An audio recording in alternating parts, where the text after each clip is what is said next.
Sing that one nice and loudly. Twinkle, twinkle, chocolate bar, my dad drives a rusty old car. Push the start and pull the choke. Off we go in a cloud of smoke. Twinkle, twinkle, chocolate bar, my dad drives a rusty old car. My name is Sarah Allwood. I'm mum to Kate. We discovered Kate was born profoundly deaf pretty much when she was 2 days old. Our world just came to an end and we just didn't know where to turn. So when you're in that sort of situation, you just hold on for as much hope as you can, and the centre gave that all to us, more than we could ever have imagined. About the centre, at the very beginning, Kate was 3 months old and we were initially introduced to the cochlear implant unit via our audiologist, and they then told us about Carel toit, and from there we came along to Carel toit when Kate was 3 months old. I'm Ruth Bourne, the principal of the Carel toit Centre. The Carel toit Centre was started 40 years ago by Professor Carel toit, who was then the head of the ENT department at Tygerberg Hospital. He had been overseas and he had seen there how children who are born deaf could learn to speak, and he had such a vision to bring that method back to South Africa. Well, you teach a deaf child to speak in the same way as you would teach any other child. The deaf child's brain is normal. It's wanting to learn a language. And if you think that a baby starts to listen at 20 weeks in utero and the foundations of language are already being established before birth, then when the baby is born, that baby is looking absolutely perfect and nobody is imagining that there is this invisible disability of deafness. And nobody's expecting it, because most deaf babies are born to hearing parents. And in this country, unfortunately, newborn screening of hearing loss is not yet legislated. And so it can take quite a long time before anybody diagnoses that deafness. And the longer that gap between birth and diagnosis takes place, the longer that goes on, the more difficult it is to overcome the deficit.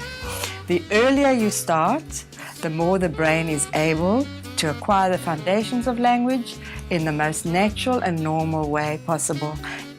At Carel toit, we committed to early identification of deafness because it really forms the basis of outcomes for children with hearing impairment. We believe in the EDI principle, and EDI stands for Early Hearing Detection and Intervention, which leads us to try and screen children's hearing by the age of 1 month, to diagnose the hearing loss by the age of 3 months, and to start intervention by the age of 6 months. And this intervention includes not only hearing aids or a cochlear implant, but also early guidance of the parents to help assist the child in the development of their speech and language abilities. Children who are born deaf have a deficit in place, which means that their auditory development is slower than the rest of their development. That means they get sensory integration problems, and so occupational therapy is essential. Any deaf child requires the services of an audiologist to ensure that they get the best amplification possible so that they can learn through listening. Amplification refers to the technology that we use to help you hear better. So that technology can be cochlear implants, hearing aids, BAHAs, or even FM systems. Cochlear implants are performed when a profoundly deaf child or adult is unable to benefit from a conventional hearing aid. The cochlear implant has an internal and external section. The internal part is surgically implanted and includes the receiver stimulator and 24 electrodes. The receiver stimulator is implanted in the mastoid bone behind the ear, and the electrodes are inserted into the cochlea close to the nerve endings, thus providing the stimulation for hearing. The external parts are worn on the body and consists of a speech processor and a transmitter coil. Sound is picked up by the microphone at the top of the speech processor that is worn behind the ear. Sound is coded or processed into digital signals, which are sent to the transmitter coil. The transmitter coil sends the signals through the skin to the implant, where it is converted to electronic signals. The signals are sent to the electrode array to stimulate the hearing nerve fibers in the cochlea. The signals are sent via the hearing nerve fibers to the hearing centers of the brain, where they are recognized as sounds. Amazingly, this entire process happens almost immediately, in the same way as it does with a normally hearing person. When you have a hearing loss, we say that it's called a neurodevelopmental emergency because the brain is unable to hear sound. Amplification will give the brain sound, and that will allow the brain to develop normal language, we hope, normal speech, we hope, and literacy skills. Most children, by the age of 4 years, they have heard 46 million words. That's a child with normal hearing 24 hours a day. A child with a hearing loss, if we are lucky, is using his hearing aids for 12 hours to 13 hours a day.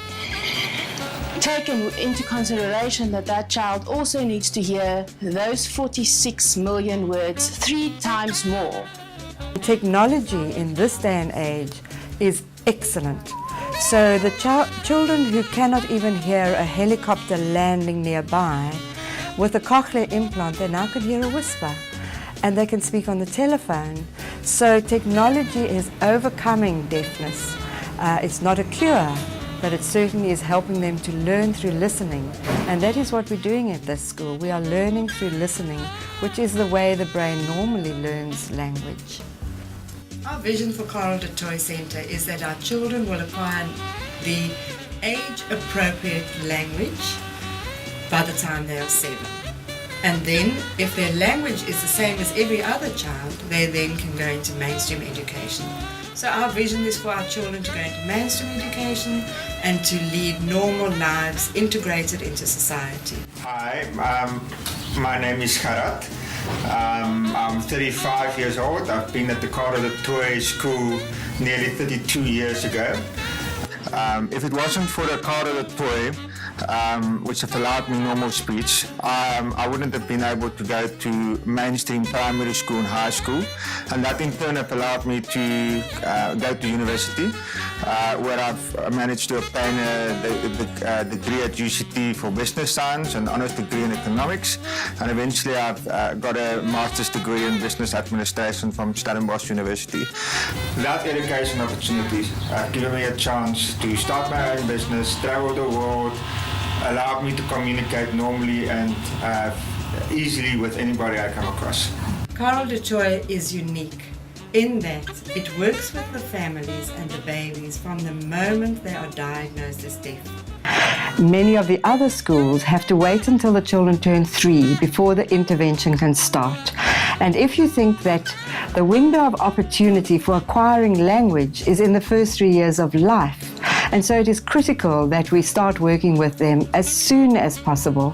And we are looking forward to, in the very near future, when newborn screening will be legislated, and then we will know immediately within the first 2 weeks after birth about the diagnosis of deafness, and we'll be able to help those children overcome their barriers of deafness by the time they turn 3 years of age. The Parent Guidance Centre was very much part of Prof. Carel de Toit's original vision for the school. We work very much according to a natural approach, so we make them aware of sound, make babies aware of sound, and make parents aware of how to bring sound awareness and language in to their home and as part of their daily routine. Profoundly deaf children are very often very visual. So in fact what we do is we'll often position mom next to Lister and not in front of her, so there's no lip reading or anything like that. Or Lister will sit on mommy's lap so that mommy can talk into her hearing aid, and it's really about listening and using that young brain. She turned 3 in January, so it's using that very young brain that's optimally ready for learning language. And we have proven over and over that it is possible.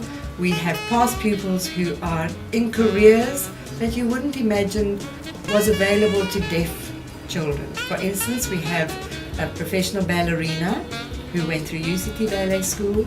We have a one of our past pupils who this year graduated at Stellenbosch University with a degree in music, and piano was his major. And we also have a professional singer who sings with perfect pitch. All of them are deaf.